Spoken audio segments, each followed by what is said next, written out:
Hello, everyone. Welcome to the Bang on Sales show. My name is Mark Bangs. And as a way of introducing my guest briefly, I wanted to include a line that he showed me recently that I really like. And he says, the only time you should rely on best practices is when you don't know your buyer enough, which in an ideal world is never.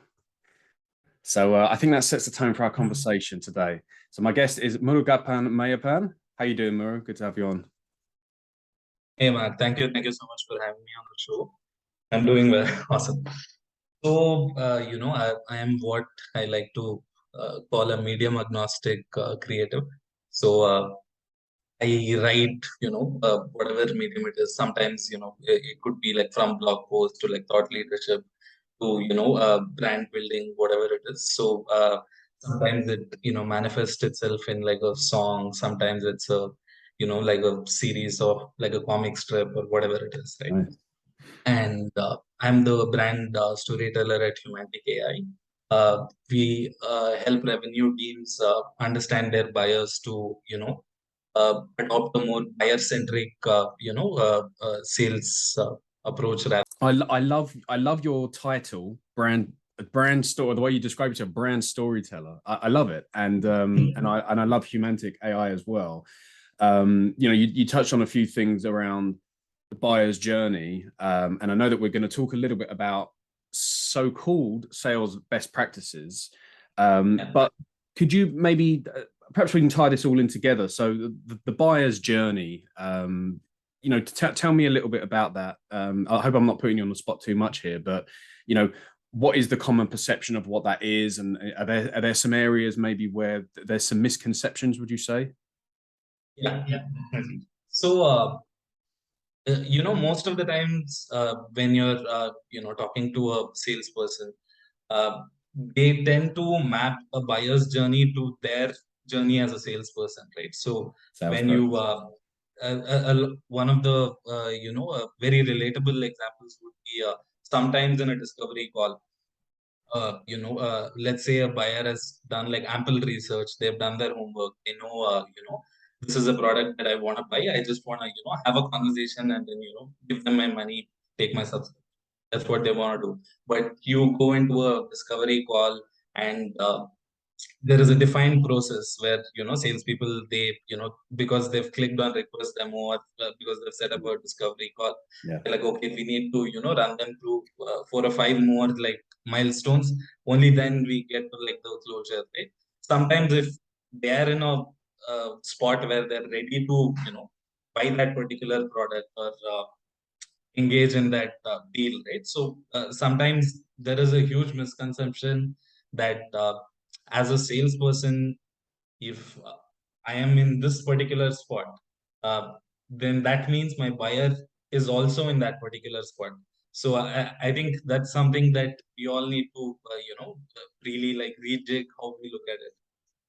Absolutely. Yeah. I mean, even for this conversation, I've got my notes written here, and I could try, I could try and squeeze you as a square peg through a round hole and be like, keep pulling the conversation back to my list of questions or talking points. And I think a lot of salespeople do this. It's like I have these 11 discovery questions I have to ask you, and all the while. So I always say to people, always be curious, not always be Yeah. closing, always be curious, ABC, right? Because Yeah. you don't know what curveballs the buyer is going to throw at you. And I think with some of the stuff that you're going to talk about with Humantic, we can make some very educated, maybe not even guesses, but some approximations of their personality. However, we do still need to be prepared to kind of pivot through the conversation, and maybe they do want to move faster than you think, or maybe they want to move a bit slower than you think, one way or the other, right? So yeah, I guess that's my way of saying, yeah, I agree, and I get that. Yeah. Awesome. Nice. So so to tell me more, I mean, how does, I mean, I don't know if you have anything more to say about discovery, but I know there are other best practices we were going to talk about. I mean, I'll follow your lead on this. Yeah, another aspect of the sales process that a lot of people have strong opinions on is emails and how it's supposed to be written. And my thing with best practices is it's not that I'm religiously against them. So sometimes I do, confine to what is, defined as like industry best practice. But, I sort of like hate myself for doing that when I do it, because that means I'm not going the extra mile, right? So best practices in a sense means, you're an average, like you're the average of all the salespeople selling to the average of all kinds of buyers out there, right? So you don't want to be an average seller, or you don't want to treat your buyer like they're like a statistic. So every individual buyer that you're talking to, they have like a huge deviation from the average or the best practice that's been observed through whatever sort of like study or whatever methodology that people use to arrive at these best practices. So, well, you mentioned email there and email length. Yeah. So for the audience, because some people won't have an idea of what a best practice is, and I see this myself. I'll speak to businesses and they're still sending out 300-400 word generic. They're like blog posts. They're like press releases that they're sending to people. We do this, we do that. Now, obviously, that's an extreme case, but what would you say are the common best practices that are going around at the moment? And also, following on from that, what data are you seeing from working with Humantic around maybe, again, misconceptions around that? Yeah. So some of the factors would be, one is like how do you optimize your subject line? So there are, based on who you ask, they'll say 2 words is optimal, or someone would say, one word email is optimal, and someone would say, 3 to 5 is the sweet spot, depending on who you ask, right? So, and there is merit to all of that, because all of them are arriving at these, using a different data set.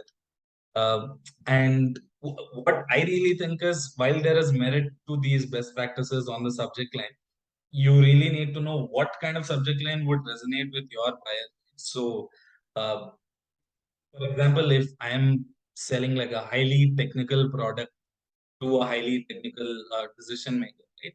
In that case, I wouldn't, say what the benefit is, because they would probably process the feature or the nitty-gritties of it much better, right? How do I put this? Let me just so if you're taking a multi-thread approach into an account, you're going to be targeting different stakeholders at different levels, and some of those might be end users, right, or technical people involved with the implementation.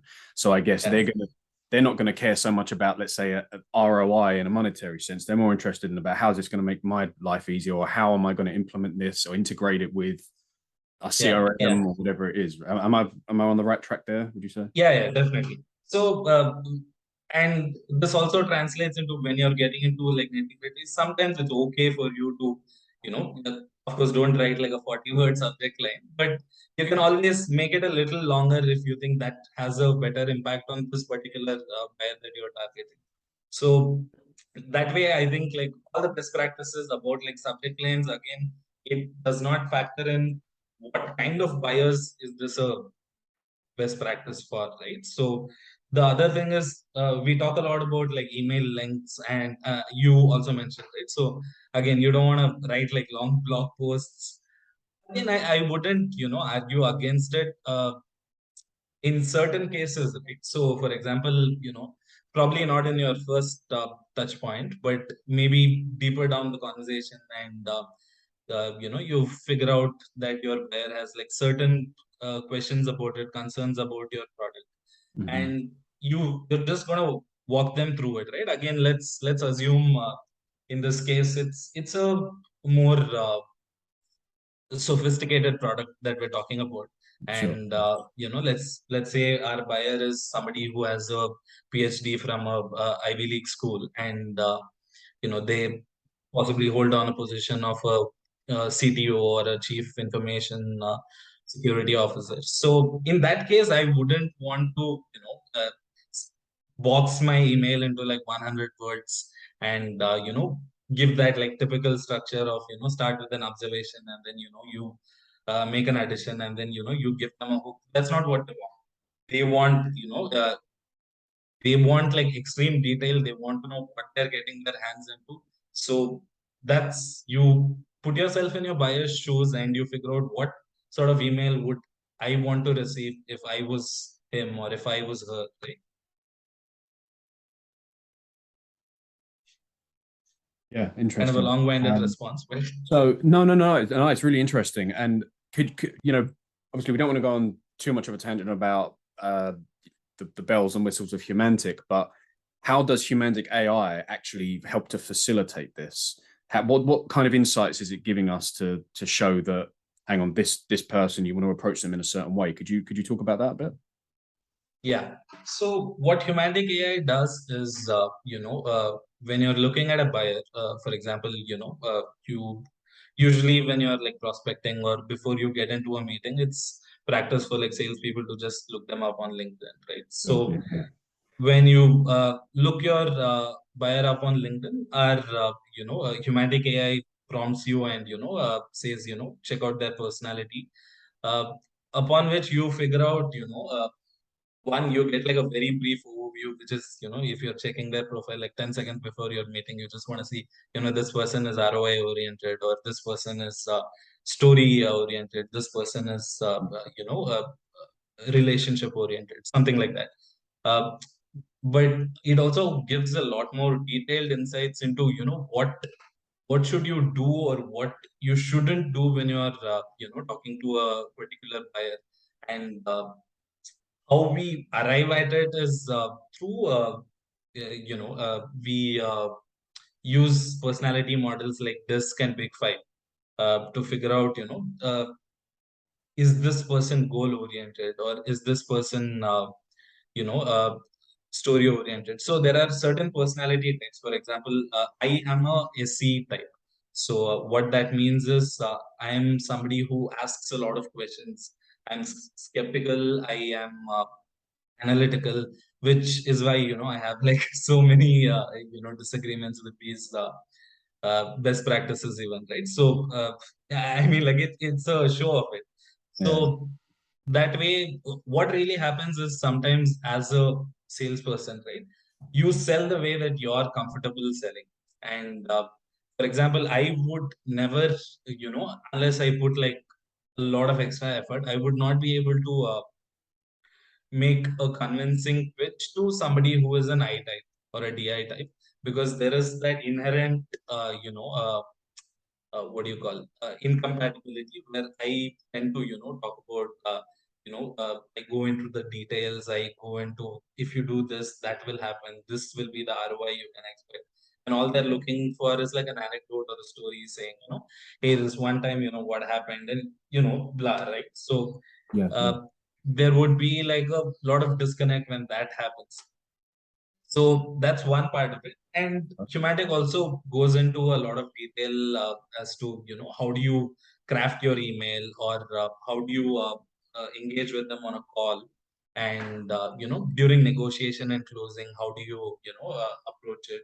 And I think one of the best things, or like the most useful things that I've seen, right, like personally, is knowing, like setting your expectations right. Like, what is their risk profile? If somebody is very risk averse, you don't want to be selling them like a extremely experimental product, because they're not going to be like earliest of adopters. And well, and even the language also, you use, right, around like, if someone's very risk averse, you don't want to be going in and saying, this is going to revolutionize your business. This is going to turn your world upside down. Whereas some people might get excited about that, right? If they're the other way. Yeah. So sorry, Aaron. No problem.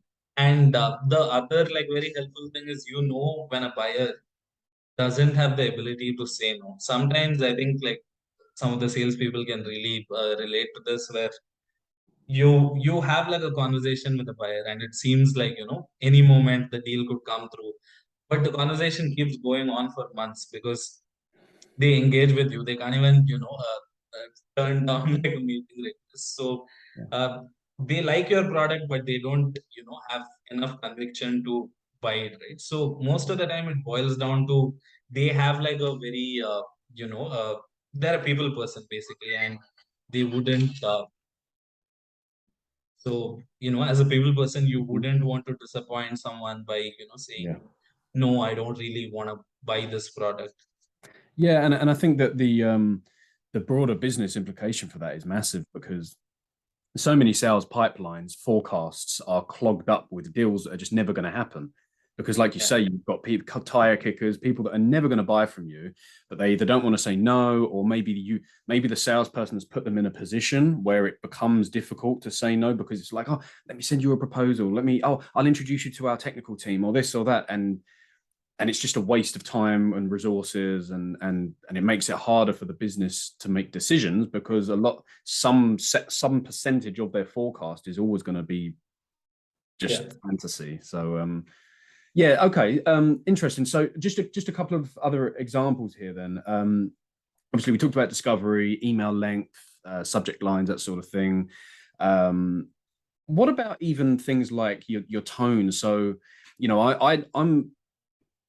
I've said this before, formality kills deals, for example. I think that a lot of salespeople, and I think junior people are really guilty of it, susceptible to this, being very much, good morning, Murugappan. I hope you're well, and it reads like this Shakespearean prose, and it's ridiculous. Could you touch on a bit about that? Because I know Humantic can help with that as well, right? In terms of our level of formality. Yeah. So I think like one thing most people would be aware of is you choose your level of formality or your tone based on the industry you're speaking to, right? Okay. So one of the things is, if you're speaking to like a government official, for example, you wouldn't, start your email saying, "Hey, Mark," right? So it would be a little more formal. I would dial it back. Okay. So that's a very high level thing, right? So yeah, it again, permeates to like other industries. Maybe the banking industry is a bit serious, right? So or finance in general could be a little bit like that. When sales and marketing teams, it might be a little informal. That's the high level thing. But again, in sales and marketing, you have people who do resonate to like formality quite well, right? They're like, okay, they're keeping it professional, so that's nice. And there are people who don't really mind if you get friendly on the very first touch. Sometimes it might seem like, hey, am I being like too friendly? But if it's a person who appreciates that, then it's gonna like, multiply like the possibility that they'll respond to you positively. Yeah. And again, it's all about becoming more buyer centric in like everything that you do, because I do think like some of the top sales reps do it like out of practice, and some of them could even act on instincts where they pick up on like certain social signals, right? It's like, let's say you have a meeting and you say a couple of things, you take a formal tone, and they're like, okay, and they don't like respond as well as you would like for them to. Then you're like, okay, let me switch it up a little bit, right? Yeah. So that That happens comes with time, though, doesn't it? That's experience, I think. Yeah, definitely. So knowing beforehand, before you jump into a call, or before you draft them that email, knowing this is what they respond to, I think that is a game changer, right? So either you can do that through like a good amount of research. I think you pick let's say you getting into a call with a decision maker, you pick them up, you see like news articles about them, you see if they've authored a blog, see if there are some quotes from them floating around on the internet.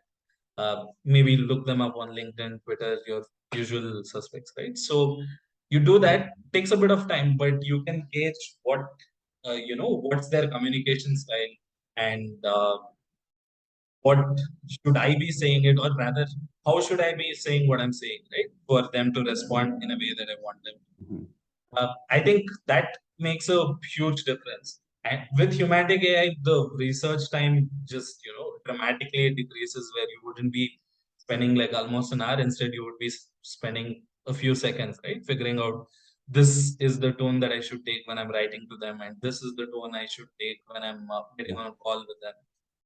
Yeah, absolutely. And I mean, you saw the post that I put on LinkedIn, was it last week? I'm losing track of time here, but you know, I said about imagine if you could personalize not just your outreach, but every step of the Yeah. I'm not going to call it a sales process, but the buying process, right? The buying cycle. And I like that because it leads on to what I was going to say about, of course, you also are giving advice, or Humantic is giving advice on objection handling, closing, and so on. And of course, there's so many different frameworks and best practices around this, right? You know, like blocking objections, diffusing objections. You know, I think about like different ways of closing based on ROI, or the assumptive close, or the alternative close. You know, there's all these different maybe not best practices, but different approaches and methods that you can use, or techniques. But what can you say on that? Because I mean, I've seen on Humantic, on the Chrome extension, it'll even give you step-by-step or you know, instructions on those steps of the buying process as well. So are there I suppose it's the same thing, isn't it, really? There's no blanket we shouldn't be giving blanket advice to people, should we? Because that's not buyer-centric, is it? Yeah. So with objection handling, for example, right? So there are different schools of thought on, you know, when you get a price related objection, how do you handle it, right? So let's say one of them is to, you know, sort of dilute that and saying, you know, this is the, how do I put this? So when you have a price related objection, one of the ways to handle it is by saying, you know, it's going to be worth it. Your team will really, you know, benefit from it. It's, yeah, I mean, it's one of the ways to handle that, right? But if you know your buyer, you don't even have to answer that question. You're not even, you know, gonna look at like price. If this is a person who is like goal oriented, right? So I would just say, you know, let's look at the value and then let's come back to the price, right? Let's have this conversation. Let's uh, uh, work together and figure this out. But let's see what value it adds to you. So you're taking the focus away from that. So assuming my you know, buyer is a goal-oriented person with a little bit of, you know, he also values relationship, let's say, right? So in that case, I would want to focus on the value and forget that the price objection even exists. Yeah, yeah, and you know, you can also lean on how they're going to benefit from it, whether it's the alignment of their teams and maybe some relational elements of that, or maybe it's career progression for them. It's going to make them look good in front of their seniors or something like that. What I really like about this is that the insights that you're getting will enable you to actually prevent some of those objections from coming up in the first place, right? Because you can be the one who brings them up in the first instance, rather than waiting and then you find out that they're, you know, as you said, risk averse, or there's going to be a pricing objection. You can almost anticipate that ahead of time and build that into your discovery or qualification or whatever it is. So yeah, okay. Let me, you know, that's a very interesting point where knowing what sort of objections you can get means you can preemptively block them out, right? Before you don't even like let them come up. Another like interesting use of knowing that personality is sometimes, you know, you have this back and forth of a salesperson sort of you know, sending a bunch of collateral sometimes just to get that conviction from the buyer, right? Sometimes you send them a case study and then you send them like a testimonial video, you give them like 7 days time, and then you follow it up with something else, right? So one of the things that's like very interesting is if you really know like the buyer's personality, right? You know what sort of proof they're looking for. So if I'm looking at a very analytical buyer, I would send them a, you know, like a 15-page like white paper which talks about how exactly my product works. But if I'm talking to someone who cares about like people and what people think, right? Someone who's relationship oriented, I would send them you know, I would send him or her a testimonial video. It could be like a short 1 minute one where they're just talking about, you know, just social proof is enough for them. You don't need to, you know, drive home the point saying, you know, this is how our product was conceived, this is how it works, and this is how we arrive at the results. Not required, right? They just want to see someone saying, hey, I use this product and it changed my life. That's all they need. I love this stuff. I really do. It really is the direction that we need to be going in sales and marketing generally. Without asking you to reveal too much of the product roadmap, or even if you are privy to that, I don't know. I'm really curious to understand some of the vision going forward for Humantic and this category as a whole, because I can really see how I can see a few different advanced applications for this where you could you the disc profiling, or the big five profiling, for example. You can use that to match let's say we talked about a multi-thread approach within an account. We're going after, say, 5 people within an account. Well, okay, this person is sorry, I'm a bit ignorant of disc profiling. They all have different profiles, let's say. So we could match each of those people to people within our organization who are best gonna have a rapport with them and have communication styles that match and things like that. So I'm envisioning a way where, through creating demand or inbound inquiries and leads and so on, there's a way that could integrate, right, and automatically assign to different teams, to different people. Of course, this is more relevant to a larger organization, but can you see where I'm going with that? And can you see, is there something like that? Does that exist, or is there plans for that? I'll just go into it a little deeper, right? It starts with understanding your buyer at a higher level.